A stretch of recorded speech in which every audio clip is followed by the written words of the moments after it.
Hello, Sport Beach. You're halfway through. How y'all feeling? Hot. Come on, I need a little more, especially over here. Okay. All right, everyone. Today, we're talking about niche audiences and how niche audiences drive business. So we're going to start with the truth I think a lot of marketers don't want to admit, and that mass reach is overrated. I think the best businesses are finding their audiences, embedding in them, listening to them in order to drive results. And that niche is the new scale. And that's what we're going to talk about today. So we've got a lot of friends here up on stage here, snowboarding legend and entrepreneur, a couple of the world's best marketers here. We're going to start with a softball. Why don't you introduce yourself? We'll start with Yin and talk a little bit about who you are, what you do, and what your niche audience is. Sure, thank you so much. Always a pleasure to be here with Stagwell at Sports Beach. I'm Rani. I'm the CEO of an organization called MilkPEP. It's probably best known as the entity behind the iconic Got Milk Mustache campaign.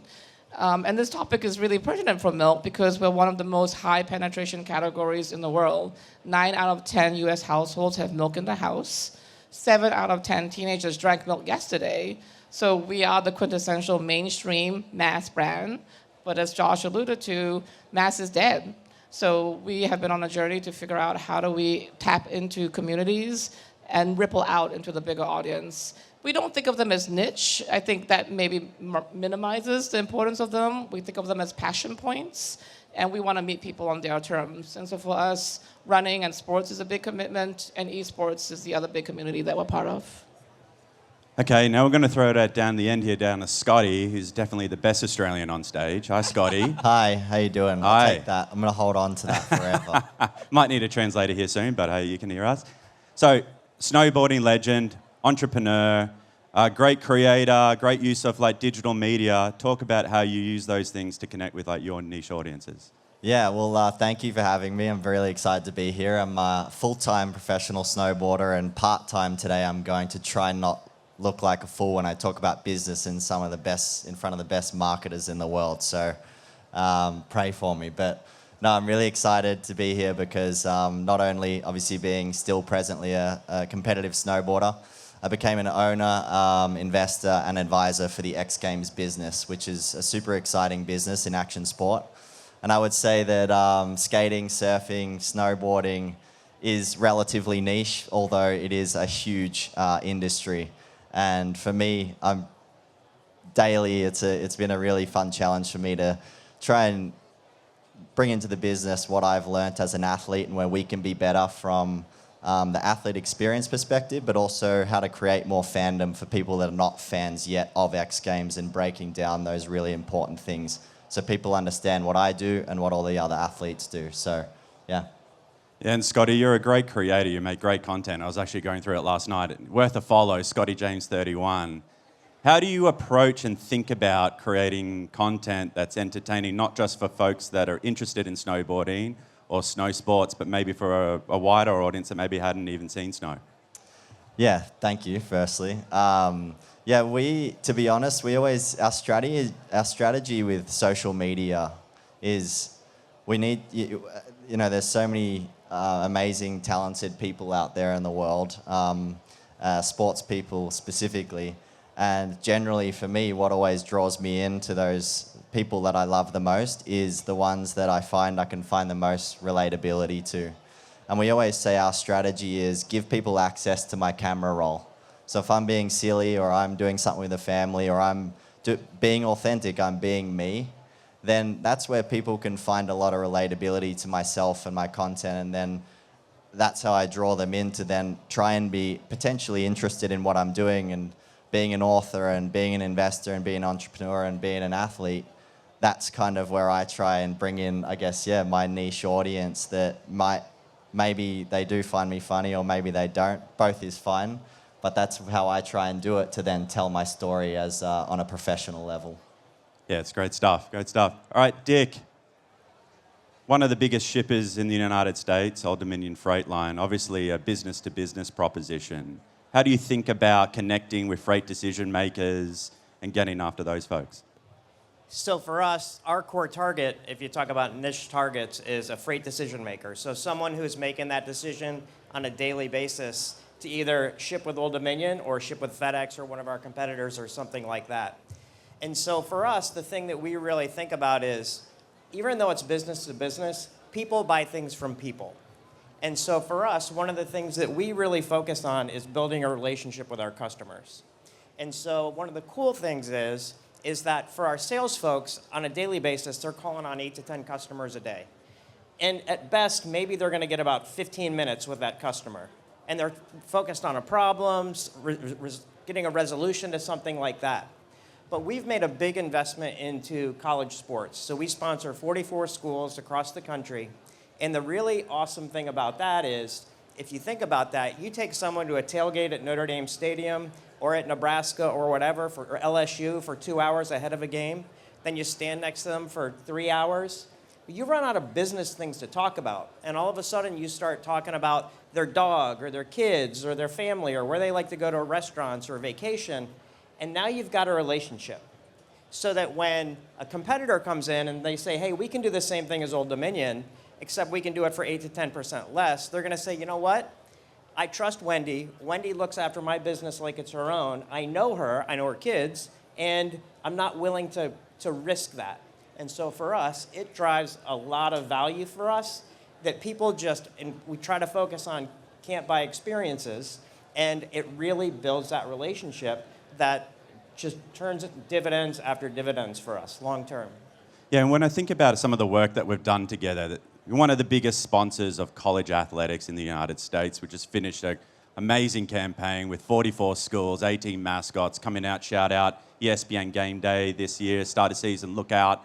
Talk about the strategy behind your investment in college sports in order to get after those audiences throughout the nation.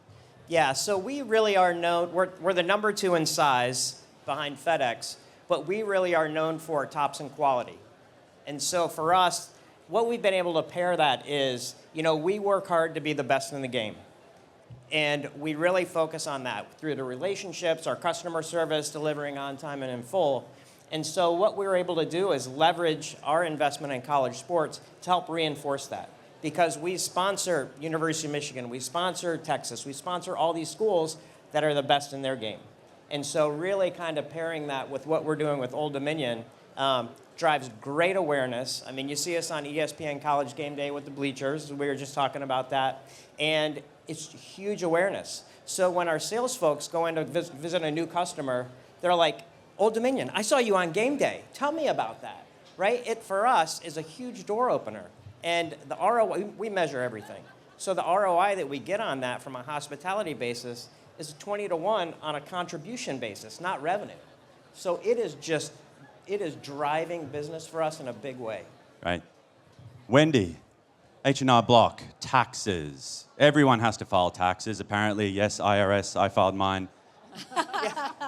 I think your intuition, right, with taxes would be, let's go after everyone. But then the work that we've done together in gaming, specifically in esports, Minecraft, Roblox, Discord, what's the connection there with financial services and H&R Block?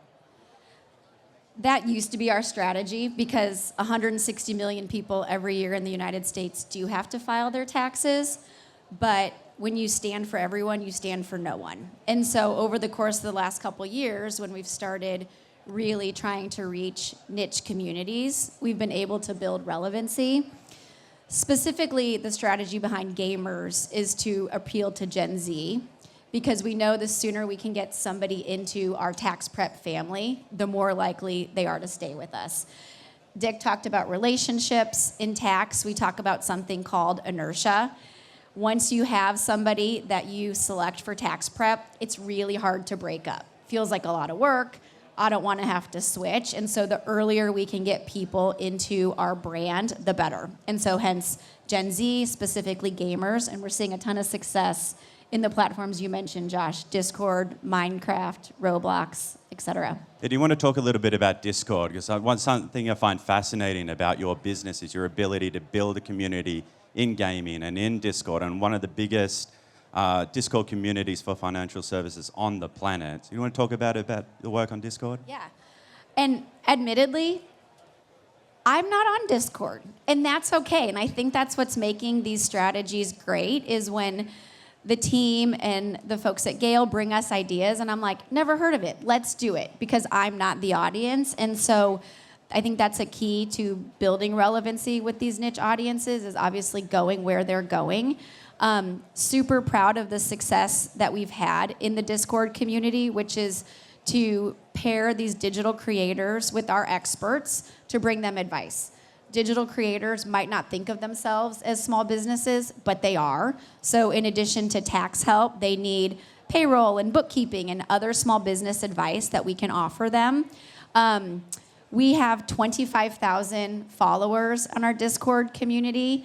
I happened to look the other night at our Instagram page. We have 20,000 followers on our Instagram page that's been around for about 8 years. So seeing tremendous success there, and really excited to see where that platform will take us. Yeah, I think that's a great insight about, I think when you're doing it well, it's almost when you create a project or put something out in the world, it should only make sense to that audience. And then if you broadcast it to others, a lot of people don't know what the hell that is, and I think that's when you're doing it right. So Yin, milk, maybe one of the largest categories in the world on the breakfast table every morning, or so we hope. So everyone get out your glass of milk every morning, please do so. Again, I think the intuition would be to lead and build such a large category, would be to market to everyone. But I know we've had a lot of success together, marketing to mothers, specifically women's mothers. Would you like to talk about that? Yeah, exactly. I mean, like everybody, we don't have infinite resources, even though it's a really big category. So one of the journeys we've been on with GALE is to focus on modern families, on mothers particularly, using running as a sport that's very accessible to them, and also gaming to get to a younger audience. And I guess I'm most proud to report that it seems to be working. Milk in the US grew for the first time last year in 15 years. And honestly, when I took the job 5.5 years ago, that seemed like mission impossible. And so it's been really exciting to be part of it. I think to your point, one of the threads I think you hear here is meeting the community on their terms, on their rules, and understanding that you're a visitor. And no one is waking up every day to watch advertising. They're waking up to live their lives, pursue their passions. They want brands and products that help them do that. And so both in running, which is a more intuitive, I think, connection point for milk, but for esports and gaming, where the people are like, what are you doing here? You know, we expect Gatorade, we expect Mountain Dew. We've worked really hard, and I know we share the same team, to really listen to the experts and figure out how milk adds value to the gaming community, to the running community, and it's been really rewarding.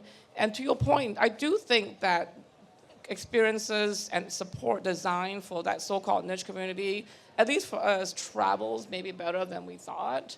I think there is a universality if you are hitting a true insight for that community. Maybe it's not super mass, but it has a ripple. We talk a lot about those experiences as like the pebble you drop in the middle, and then we're riding the ripples on the way out.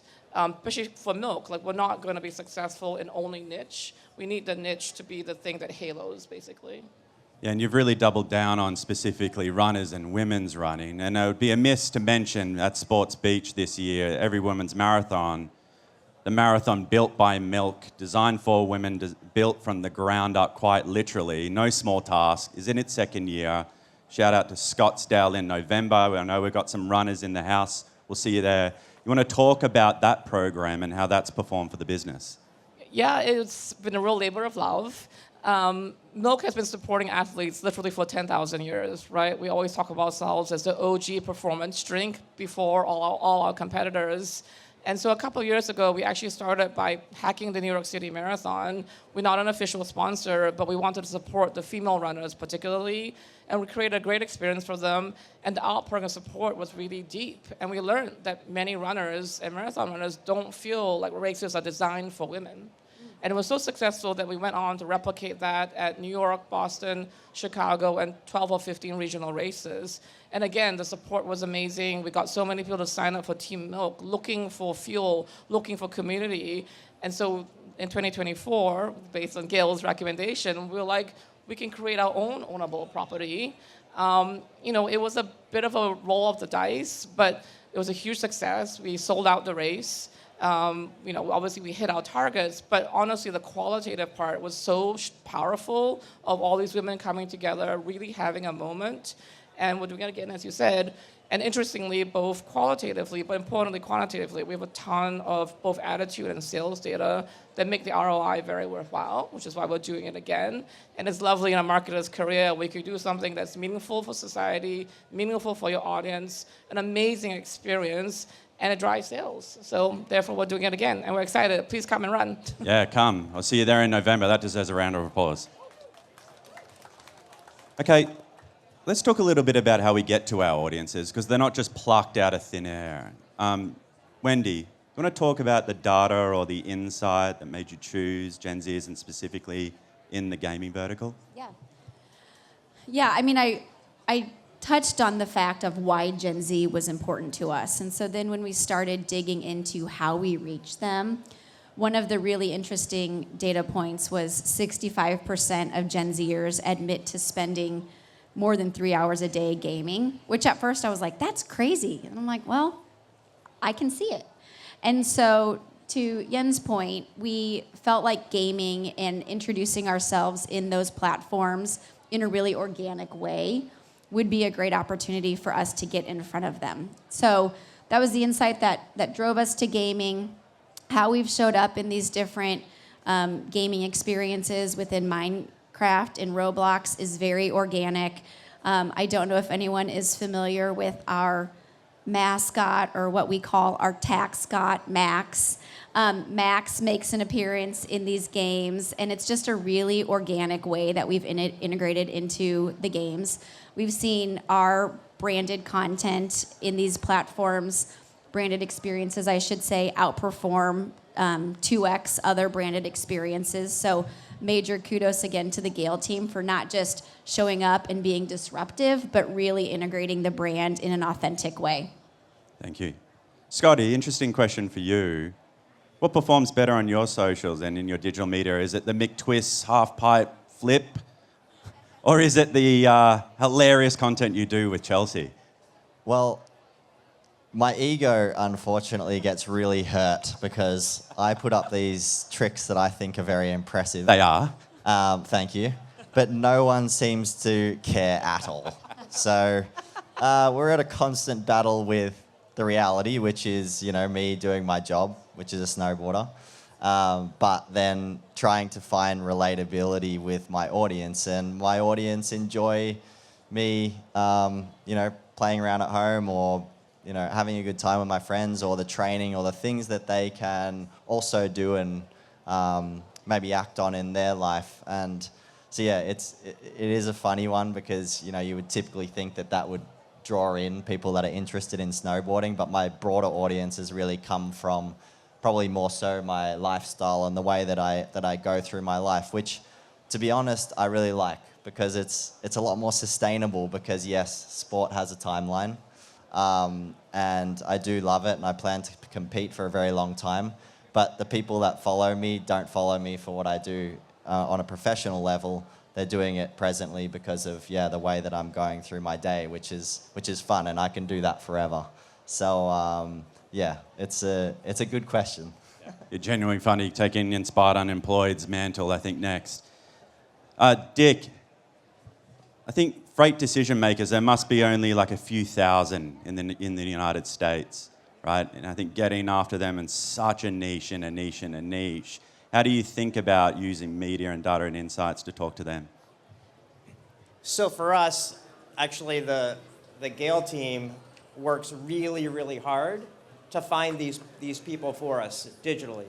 But we kind of balance that between mass to drive broad awareness of Old Dominion, and then we go very, very deep with retargeting, all that stuff for folks that are visiting ODFL and that, ODFL.com and that type of thing. So it's while it's hard, we've got a great team, and then we just leverage the insights that we have.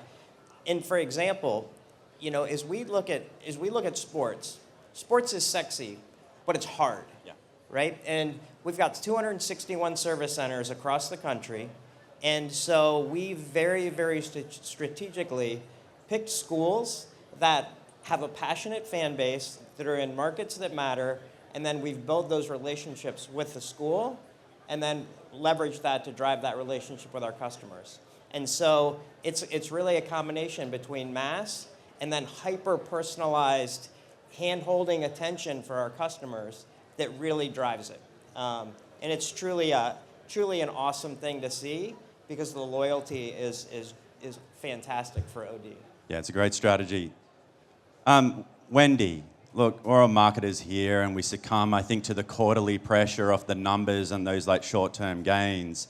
But I think building niche communities is about long-term investments, getting deep in the community, doubling down that investment, and maybe resisting the short-term pressure or the trend hopping to go mass again. Can you talk about how you're building your community in gaming has reaped business results for H&R Block? Yeah, I mean, we do continue to see growth with Gen Z, and the reality is it is hard. I mean, we do 75% of our business in 105 days, and so the rest of the executives are definitely wanting those short-term results, but we continue to tell the story of why it's so important to build brand relevancy.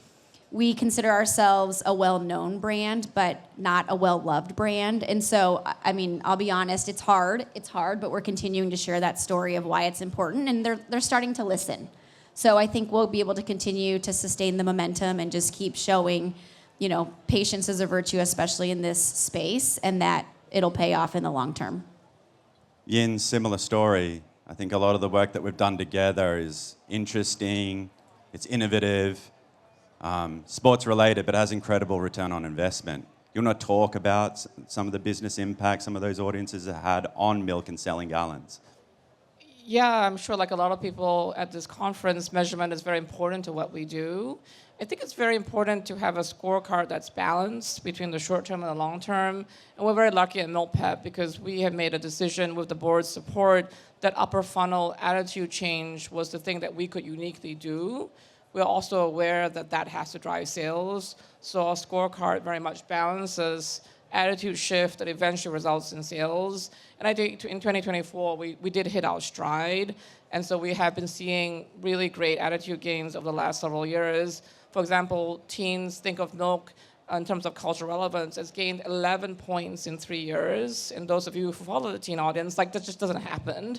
And then correspondingly, from an ROI standpoint, last year overall, our program delivered $20 of revenue sales per every dollar spent. And in our sports tracks, you know, they were in that range, some were higher and some were lower. But we do measure a lot of things. I will go on record. I've been quoted many times for saying you measure what you treasure. And I do believe that to be true. But I do think in this world of complexity, some things that matter a lot can't be measured. So we try to use data as an aid for judgment. It will not until maybe the AI overlords get very, very smart, substitute for decision making, substitute for risk taking. So we try to make informed decisions, but we do make human decisions. Because the algorithm would not have told us to create our own marathon from the ground up, would not have told us to host our own Fortnite tournament from the ground up. So you do need to use the data to inform your judgment, but it will not substitute for bravery. Look, I'd be amiss to talk about creators this year and how they help to build authenticity and community. I know we've done a lot of work with creators, but can you talk, Ian, about the role of creators in embedding in those niche gaming and running communities? Yeah, I think it's consistent with the idea of entering those communities on their terms. And especially for milk, because frankly, sometimes when we post on our own brand handles, there's a amount of backlash. When we can use a creator to tell our story, they are telling it to the audience in a way that the audience understands and appreciates. And the level of support and understanding of milk's benefits, I mean, we've seen it time and time again. It just works better. I think one of the things that everyone's learning now is how do you get your brand message across in a way that is authentic to the creator? Frankly, there's no point hiring a social creator and then giving them your brand book and saying, you must say these 5 things in this way. I mean, you might as well just make a creative asset. And so we've been on a journey. I think we're doing a good job of like, here's a brief, but treating them like we would treat a creative partner because they understand their audience. They built that audience for a reason. Milk is not the hardest thing to incorporate, so that does make integration easier, but we are most successful when we let the creators be creators. Good advice. Okay, we've only got a few minutes left here, but I think we've got some breaking news at Sport Beach. Breaking news, everyone. That's right. Global first. We've got to get the Stagwell News Network on the line. I'll call the Hollywood Reporter. Where's Ryan Linda? And Stagwell News Network. Scotty James with some breaking news. Scotty. Wow, that really, my head's I told not you I was gonna gonna fit hype out you of this up. building when I leave. You know? No, we're, the breaking news is we're currently, and I better say the right thing, we're actually filming my life, career, everything documentary this year, which will come out at the end of the year, which has been really exciting and fun, and will be incredibly revealing of me as a character. So hopefully, we're looking forward to building and doing it right now, and it's been a really exciting journey and chapter, and excited to tell my story. And my family's a big part of my story, and I've got an amazing team around me with amazing partners, and we're obviously shooting into the Olympics next year with big hopes and dreams. So, it'll be coming out at the end of the year, and can't wait for you all to see it. That's right. We're all invited. We'll see you there. You're all invited. Okay, let's close with just one sentence from each of you. If you could give one piece of advice to anyone out there trying to build a niche community, what would it be? Start with you, Yin. Meet them where they're at. If it scares you, that's a good thing. Don't use your own preferences, just like Wendy said. Get to understand them, know your target, and then tap into their passion points. Understand them and be consistent, and always just continue to be consistent, because when you're consistent, people know what they're going to get, and I think that makes a difference in the long run. Okay, wise advice, wise words there. Look, I'm a creative and I'm on time. Who would have thought? 1 minute left. We did it. Thank you, everyone. Enjoy the rest of your day. Sport Beach 2025. Thank you.